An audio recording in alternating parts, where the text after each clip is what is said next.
இந்த பையன் பேசின ஒரு வீடியோ ஒன்று கண்ணில் பட்டுச்சு. பயங்கரமான வைரல் ஆகிட்டுருக்கு. நிறைய பேர் அந்த வீடியோவை ஷேர் பண்ணிகிட்ருக்காங்க. அதில் இந்த பையன் என்ன பேசுகிறாரு அப்படின்னா, விஜய் அவர்களை முடிஞ்சால் தொட்டு பாருங்க, முடிஞ்சால் கைது பண்ணுங்க பார்ப்போம், போலீஸ் ஸ்டேஷனே பிளாஸ்ட் ஆயிரும், தமிழ்நாடே கொந்தளிக்கும், தமிழ்நாட்டில் ஒரு போலீஸும் இருக்க முடியாது அப்படி இப்படின்னு பேசுகிறாப்படி. விஜய் அவர்களால் இப்படிப்பட்ட ஒரு சமூகம் உருவாயிருக்கு அப்படின்னு நினைக்கும் போது ரொம்ப பெருமையாக இருக்குது. நடிகர் வந்து எவ்வளவு போட்டவர்னு உங்களுக்கே தெரியும் சிஎன் சார். அப்படி தெரிஞ்சு இடம் கேட்டா எதுக்கு கொடுக்க மாட்டீங்க? இவ்வளவு உயிர் போறீங்கன்னா போலீஸ்ல நீங்க என்ன பண்ணிட்டு இருந்தீங்க? கடைசியில வந்து எல்லாம் நடிச்சிட்டு இருக்கீங்க. நீங்க விஜய் நான் தொட்டு பாருங்க, தமிழ்நாடே கொந்தளிக்கும், போலீஸ் ஸ்டேஷனே பிளாஸ்ட் ஆயிடும். நீ விஜய் நான் வீட்டுக்குள்ள மட்டும் இறங்கி பாரு, தமிழ்நாடே பிளாஸ்ட், ஒண்ணுமே பண்ண முடியாது. நீ தொட்டு மட்டும் பாரு, எல்லா ரசிகர்களும் போலீஸ் ஸ்டேஷனே இருக்காது, அழுகிற விட்டுரு, ஒண்ணுமே பண்ண முடியாது.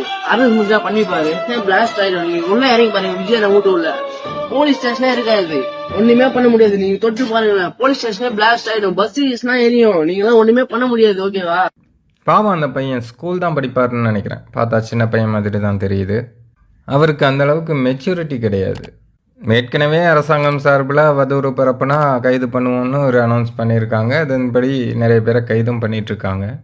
அப்படி இருக்கும் பட்சத்தில் தான் இந்த பையன் வந்து வீடியோ போட்டிருக்கா. அப்படி போல் அந்த விஷயம்லாம் தெரிஞ்ச உடனே வீடியோவை டெலீட் பண்ணிவிட்டு, இது மாதிரி நீ வீடியோ போட மாட்டேன், என்னை மன்னிச்சிருங்க, இந்த ஐடியில் நீ வீடியோ வராது அப்படின்னு சொல்லிட்டு எஸ்கேப் ஆகிட்டார்.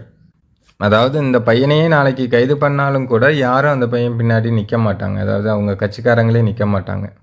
அதுக்கு ஒரு சிறந்த எடுத்துக்காட்டு தான் இங்கே இவ்வளோ பெரிய துயரம், இத்தனை பேர் இறந்துருக்காங்க, இத்தனை பேர் ஹாஸ்பிட்டலில் சிகிச்சைக்காக அனுமதிக்கப்பட்டிருக்காங்க அப்படிங்கிறது தெரிஞ்சும் தாவேகா கட்சிக்காரங்க எல்லாரும் ஒவ்வொரு பக்கமாக சிதறிட்டாங்க.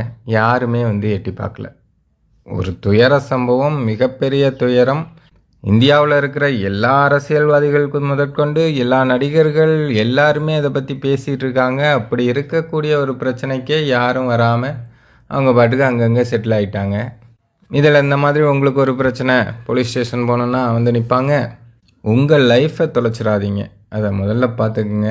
ஏன்னா யாரும் உங்கள் பின்னாடி வர மாட்டாங்க. உங்கள் குடும்பத்தை கவனிங்க. இந்த மாதிரி தேவையில்லாத வீடியோக்கள் எல்லாம் போட்டு லைஃப்பை தொலைச்சிடாதீங்க.